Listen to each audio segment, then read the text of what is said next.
Geez, just eat it. Sayori rapidly tears open the wrapper and takes a big ol' bite. So good. Mmph. Sayori suddenly clasps her hands over her mouth. I bit my tongue. You're going through a lot over just one cookie. Natsuki takes a bite of her own cookie. Ah, yours looks really good too. Can I try it? Jeez. Beggars can't be choosers, but yours is chocolate. Yeah, why do you think I gave you that one? Fine. Still, I'm really happy that you shared this one with me. Sayori gets out of her seat and goes behind Natsuki, then wraps her arms around her. Ah, jeez. I get it. Cookie still in hand, Natsuki reaches up to nudge Sayori off of her. Sayori suddenly leans down and takes a bite out of Natsuki's cookie. Hey! Did you seriously just do that? Mouth full, Sayori trots away to safety. Yuri and I laugh as well. Geez, you're such a kid sometimes. Monica, can you tell Sayori? Natsuki glances around. Monica isn't in the clubroom. Ugh. Where's Monica anyway? Good question. Have any of you heard anything about her being late today? Not me. Yeah, I haven't either. That's a bit unusual. I hope she's okay. Of course she's okay. She probably just had something to do today. She's pretty popular after all. You don't think she has a... I wouldn't be surprised. She's probably more desirable than all of us combined. That's true. Excuse me? Suddenly, the door swings open. Sorry, I'm super sorry. Ah, there you are. I didn't mean to be late. I hope you guys weren't worried or anything. Monica chose the club over her boyfriend after all. You're so strong-willed. Boyfriend? What on earth are you talking about? Monica quizzically glances at me. Why at me? Why directly at me? Ah, never mind that. What held you up anyway? Alien invasion, actually. I had to kill a lot of them out in the courtyard, and then I had to help clean up too. Well, my last period today was study hall. To be honest, I kind of just lost track of time. That makes no sense though. You would have heard the bell ring at least. I must not have heard it since I was practicing piano. Piano? I wasn't aware you played music as well, Monica. I don't really. I kind of just started recently. I've always wanted to learn piano. That's so cool. You should play something for us, Monica. Monica looks at me. Maybe once I get a little bit better, I will. Dude, she keeps looking at me, man. Yay. That sounds cool. I'd also look forward to it. Is that so? In that case, I won't let you down, Drybear. Monica smiles sweetly. I didn't mean any pressure or anything like that. Don't worry. I've been practicing a whole lot recently, and I'd really love the chance to share once I'm ready. I see. In that case, best of luck. Thanks. So I didn't miss anything, did I? Not really. I choose to leave out Sayori's mischievous escapade. I'm sure Natsuki will end up complaining to her anyway. It looks like everyone has already settled down. Sayori somehow already finished her entire cookie. Yuri is back to her book, and Natsuki disappeared into the closet. Drybear. Sayori suddenly comes up to me. I'm gonna go get some supplies from another classroom. Want to come with me? Supplies? What for? Well, you know how the festival's coming up. Me and Monica are gonna make some posters and stuff. So I need to go find some crayons and markers and glue sticks. I see. Sure, I'll go with you. Yay. Okay, Monica, we'll be back soon. Are you going with Drybear to get the supplies? There's no need to trouble yourself. I'd be happy to go with him. Jesus Christ. Aw, but I wanted to go. It's so much fun exploring empty classrooms and stuff. Okay. It was just a suggestion. See if you can find poster paper too, okay? Okay. Ready, Drybear? So ready. Yep, let's go. Sayori and I exit the clubroom. I follow behind as Sayori hums and skips around the hallway. Honestly, it feels like I'm talking to a kid, taking a kid to the mall or something. Sayori finds pleasure in the simplest things sometimes. Hey Sayori, what exactly are we doing for the festival anyway? I'm not sure how you would make an event out of literature. Me and Monica have it all planned out. Don't you worry. Is that so? Yup. We're gonna do a poetry performance. A performance? Of what kind? Well, everyone is gonna take turns on stage and recite their favorite poems. Ah, that sounds kind of dull. Drybear, you're not thinking about it the right way at all. It's not just about reading poems. It's about performing them. Like, you say the lines of the poem like, between my feet, the last remaining flower beckons to me. I twist the stem, freeing it from its clinging roots, caressing the final joyous moment between my fingers. But to what ends have I summoned this joy? For now, when I look in every direction, the once prosperous field before me is but a barren wasteland! ... Like that. Sayori, how do I put this? I'm sure it's just me, but it's impossible for me to take you seriously when you talk like that.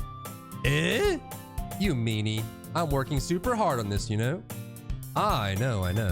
I just meant that it's a pretty unordinary contrast to your cute self. Don't say that, it's embarrassing. But I guess that means I'm doing a good job. Yeah, I guess so. I'm so excited. The festival's going to be so much fun. Sayori spins herself around in the hallway again. Hey, Drybear, this classroom over here is empty. Let's begin the mission. The mission, eh? It's been a long time since I've spent time with Sayori like this. But in the end, she hasn't changed one bit. She's nothing but a ball of sunshine drawing happy vibes in the world around her. It's a pretty nostalgic feeling for me. As the years went by, I began to hole myself up in my room more and more. So going adventuring with Sayori brings about a special sort of feeling I forgot I had in me. The two of us enter the classroom. Sayori heads straight to the closet, and I follow. Let's see what we have in here. Crayons! Sayori pulls a box full of crayons off the shelf. They're the best brand, too. They're kind of dirty, though. Sayori starts pulling various crayons out of the box, reading the color names. All right, that's one down. Don't get distracted. We still need to find... Wait! I'm looking for my favorite color. Fine. Then at least move aside so I can look for the poster paper. I dropped one by accident. Smack! Kia! Sayori bends over and smacks her forehead right into the shelf. She falls to the floor and the crayons spill all over her lap. Ow. You okay? My forehead! Sayori clutches her forehead. Geez, Sayori. That's just like you, isn't it? Come on, let me see. Since Sayori is sitting on the floor, I grab her by the waist and pull her out of the closet. You have to move your hands, Sayori. But it hurts! Just do it for a second. Oh dear God. Sayori slowly releases her hands from her forehead.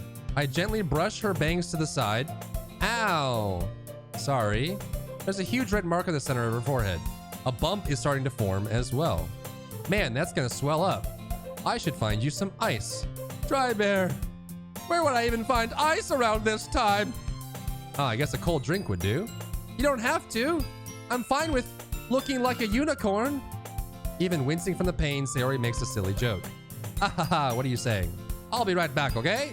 Oh, okay. I pat Sayori on the shoulder and run into the hallway. I locate the nearest vending machine. What should I get? It doesn't really matter since it will be used as an ice pack rather than to drink, but I know Sayori likes apple juice, so I purchased that one. In just a moment, I'm already returning to the classroom where I left Sayori. She has one palm on her forehead and is using the other hand to clumsily scoop crayons back into the box. At least they were already in the wrong spots before I spilled them. Sayori, here. I hand Sayori the bottle of apple juice. It's nice and cold. Sayori opens the cap and starts drinking from it. Sayori, what are you doing? It's for your forehead, idiot! Ah, sorry, I forgot. How hard did you hit your head? Sayori places the bottle against the bump on her head. It stings. Just bear with it, it'll feel better soon. Looks like you cleaned up most of the crayons, so that's good. Hey, Drybear? This kind of reminds you of growing up, doesn't it? What do you mean? You know how we used to play outside all the time?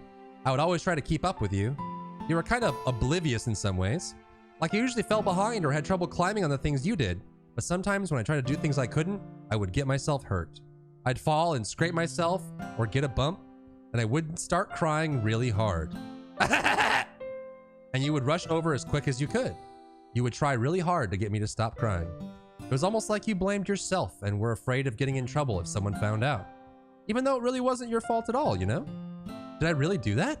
Yeah, you don't remember? Come to think of it, maybe I do remember a bit. I guess I was always so focused on my games that I didn't pay enough attention to you. So in a way, it was my fault. Kind of like this time too. If I wasn't rushing you out of the closet, you probably wouldn't have hit your head. Drybear. I don't think you realize it, but you're always thinking about other people. Even after all these years. You're rushing to help me even though I'm just being clumsy. You're really a sweetheart. Don't call me that.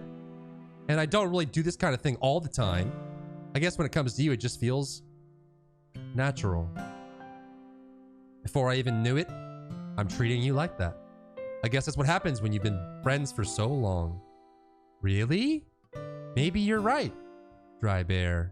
I'm so glad that nothing's changed between us. Do you think it'll be like this forever? Forever? If I'm honest to myself, there's no telling where we'll each end up for college or after that. So it wouldn't be fair for me to make any promises, but, well, I hope so. It's been this long already, right? I can't imagine you ever changing, so my hopes are up. I'm so happy! Sayori has a whimsical expression in her eyes. We remain silent for a moment. She's so silly and clumsy on the outside that when I see her deep in thought like this, it makes me not want to disturb her. I guess we should go back. I don't want to worry Monica, you know? Good luck with that. She's gonna see your forehead either way. Not if I hide it under my bangs. Sayori hops to her feet. Ah! She clutches her forehead again. Don't stand up so fast after hurting yourself. Ooh. Well, I guess it's too late now. Anyway, let's go. I follow Sayori to the classroom. Sayori plays with her bangs to try and hide the bump, but without much success. In a moment, we make it back to the clubroom. Ah, you're back! Good timing. I was just about ready to start with sharing our poems. Eh? Sayori, your forehead! She's fine, don't worry about. I was playing with the crayons and smacked my forehead into the shelf. ...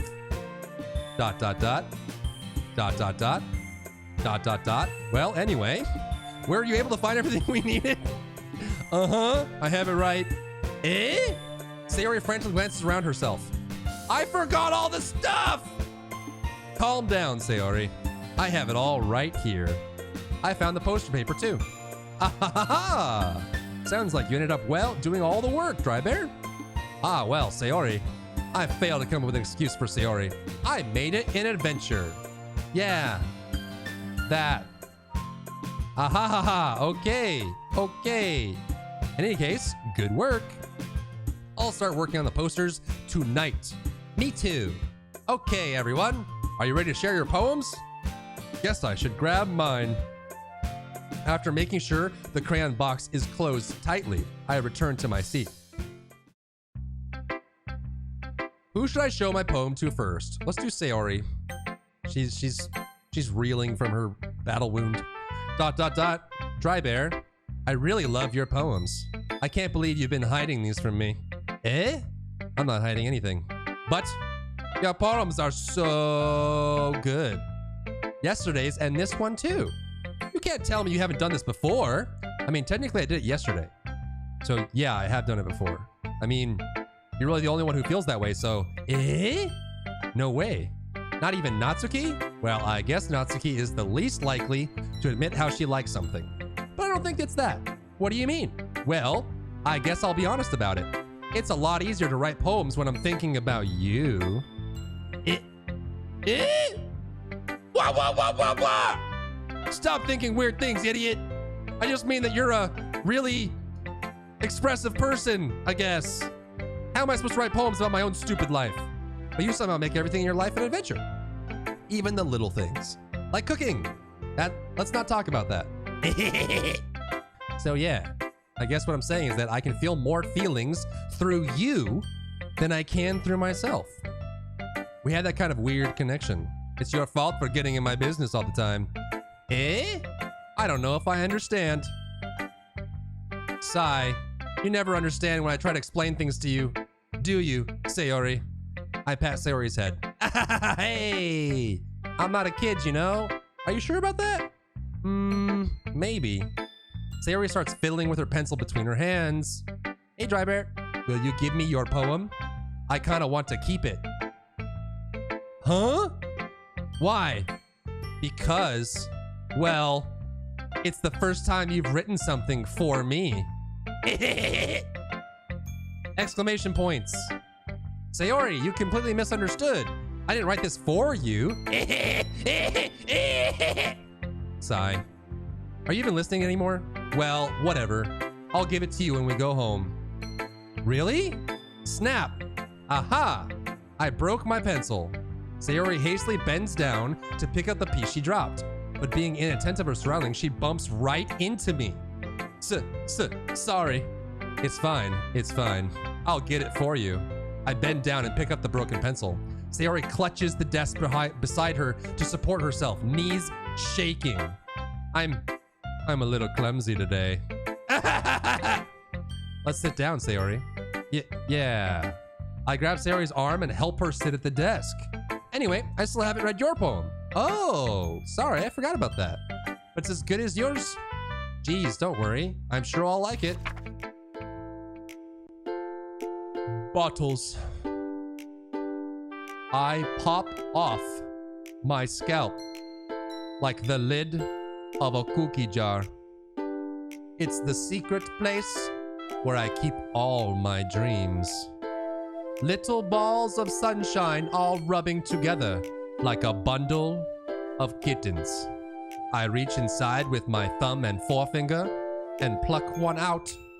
It's warm and tingly, but there's no time to waste. I put it in a bottle to keep it safe. And I put the bottle on the shelf with all of the other bottles. Happy thoughts, happy thoughts, happy thoughts in bottles, all in a row. My collection makes me lots of friends. Each bottle a starlight to make amends. Sometimes my friends feel a certain way. Down comes a bottle to save the day. Night after night, more dreams. Friend after friend, more bottles. Deeper and deeper my fingers go. Like exploring a dark cave, discovering the secrets hiding in the nooks and crannies. Digging and digging, scraping and scraping. I blow dust off my bottle caps. It doesn't feel like time elapsed. My empty shelf could use some more. My friends look through my locked front door. Finally, all done. I open up, and in come my friends. In they come in such a hurry. Do they want my bottles that much?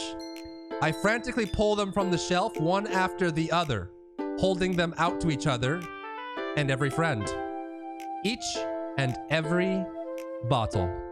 But every time I let one go, it shatters against the tile between my feet. Happy thoughts, happy thoughts, happy thoughts in shards all over the floor. They were supposed to be for my friends who aren't smiling. They're all shouting, pleading, something. But all I hear is echo, echo, echo, echo, echo inside my head. Holy crap! Sayori, did you really write this? Of course I did. Didn't I tell you yesterday I was gonna write the best poem ever? Yeah, but I mean, I didn't expect something like this coming from you. Monica taught me a whole lot. And I've been really in touch with my feelings recently. I see that. It's almost kind of creepy. Creepy? Well, not exactly. Maybe because I'm so used to being cheerful. Well, never mind. I'm thinking too hard about it. The point is, it came out good. So you should be proud. Aw, thanks. I feel like I was meant to express myself this way. It even helps me understand my own feelings a little bit better. Writing is like magic. You've gotten pretty passionate about this, huh? You've gotten pretty passionate about this, huh? I hope you keep it up. Yeah, writing's the best. I'm gonna keep writing until I die.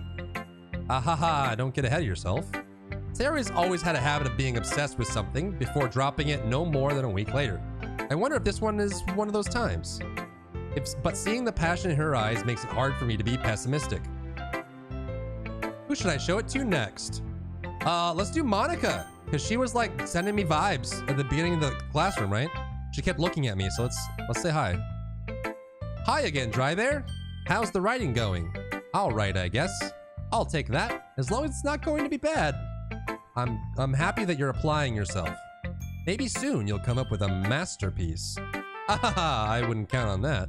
You never know. Want to share what you wrote for today? Sure, here you go. I give my poem to Monica. ... All right. It's pretty good. Tilde. It makes me think of Sayori, like the other one that you wrote. You two are like the dynamic duo. That's kind of exaggerating it. Yeah, probably. But you do spend a lot of time with her even in this club, don't you? Then again, I don't blame you for being a little shy. I'm not shy, it's just... I'm just teasing. I know it takes a bit of time to make friends with everyone, but Yuri and Natsuki are super interesting people, so don't be afraid to give them their share of time. And you can talk to me every now and then, too. I'm not, like, unapproachable or anything, am I? No, it's nothing like that. I'm just still getting used to being here, that's all. Yeah.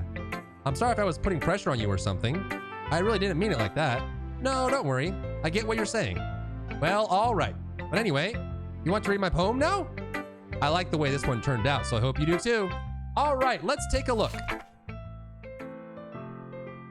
Save me. The colors, they won't stop. Bright, beautiful colors. Flashing, expanding, piercing.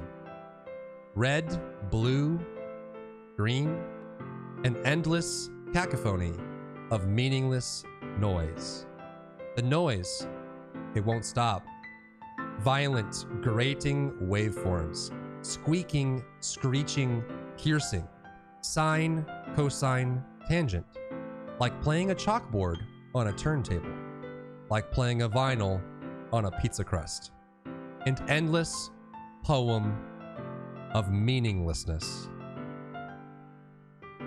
Load me. Save me, load me. This is dark, man. It's even more abstract than your last one, huh? I guess it's just the way I write. I'm sorry if you don't like it. No, I never said that. It's just a kind of thing I've never really seen before, I guess. These are starting to take a very dark turn. Like, the concepts and ideas in these poems are getting very dark. It's just kind of thing I've never really seen before, I guess. I kind of like playing with my space on the paper. Choosing where and how to space your words can totally change the mood of a poem. It's almost like magic. The way I wrote the lines, really short, makes it feel like they're trying to speak over the noise. I see. It's still hard for me to tell what it's about, though. Sometimes asking what a poem is about isn't the right question. A poem can be as abstract as a physical expression of a feeling, or a conversation with the reader. So putting it that way, not every poem is about something. Anyway, here's Monica's writing tip of the day. Sometimes you find yourself facing a difficult decision. When that happens, don't forget to save your game. I'm gonna hit save.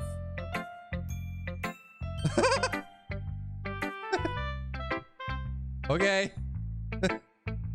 You never know when you might change your mind. Or when something unexpected may happen.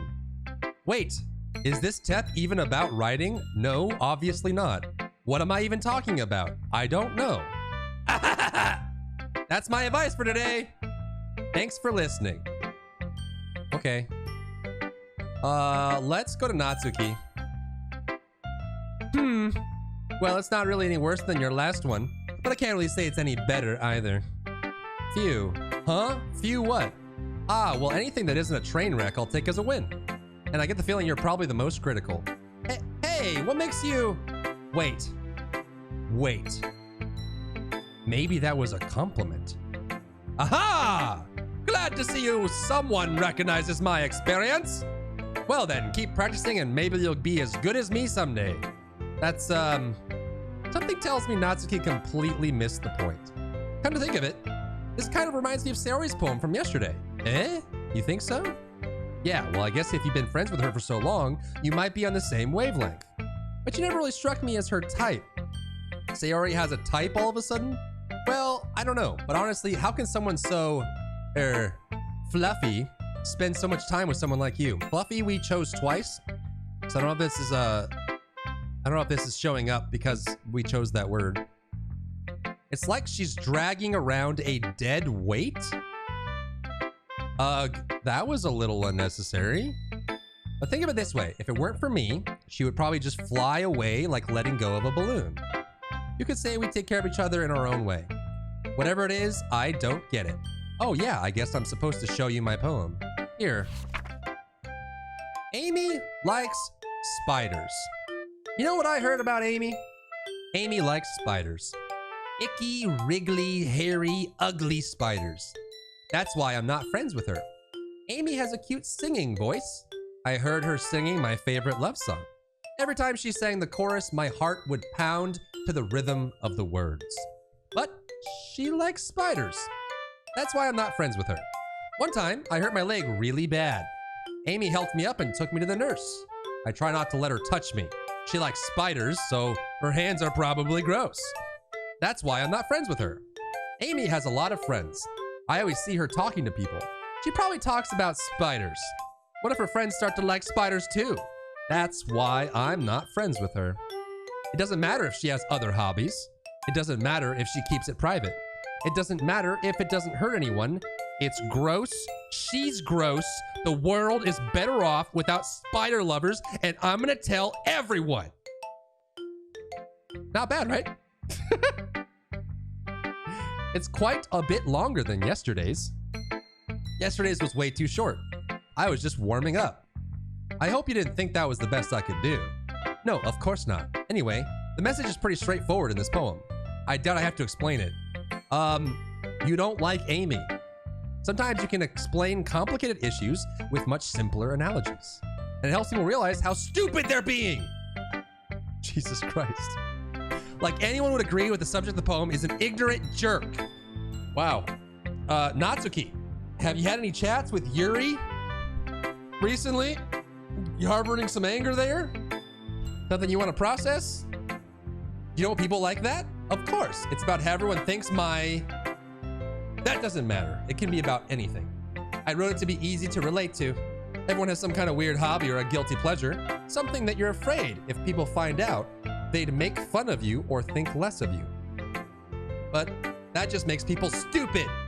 Who cares what someone likes as long as they're not hurting anyone and it makes them happy? I think people really need to learn to respect others for liking weird things. Well, you're definitely right. At least I can relate to that. And I'm sure a lot of other people can too. It's what I do best, after all. I don't like writing unless there's a good message to take away from it. Like, conveying emotions is important. But I want to make people think, not just feel. Remember that. I'm gonna write a good one for tomorrow too, so look forward to it. All right, Yuri.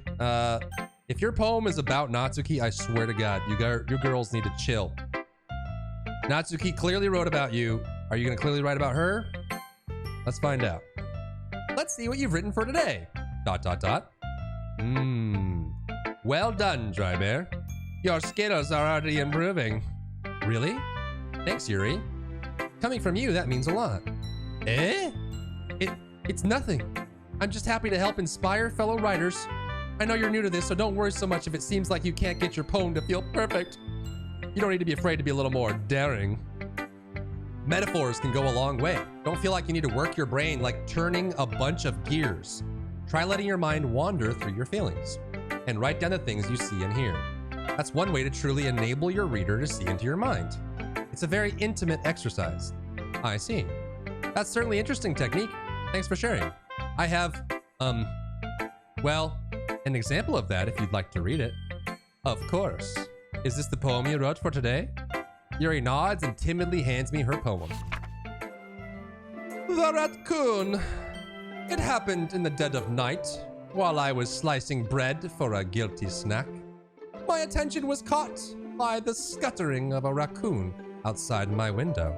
That was, I believe, the first time I noticed my strange tendencies as an unordinary human.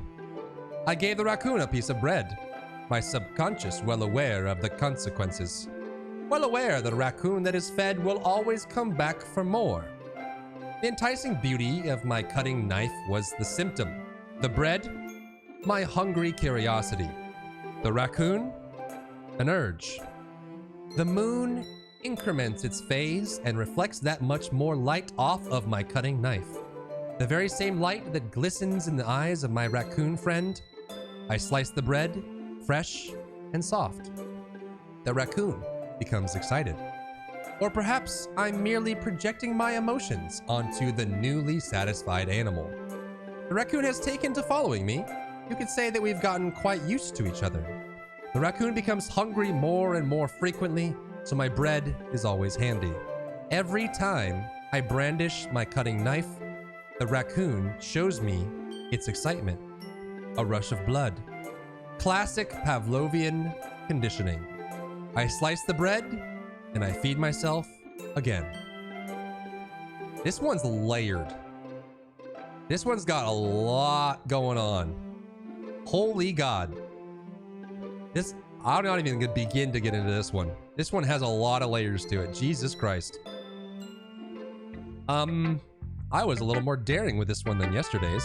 I can see that. It's a lot more metaphorical. I don't know if it's my fault, but I can't begin to imagine what this poem is about.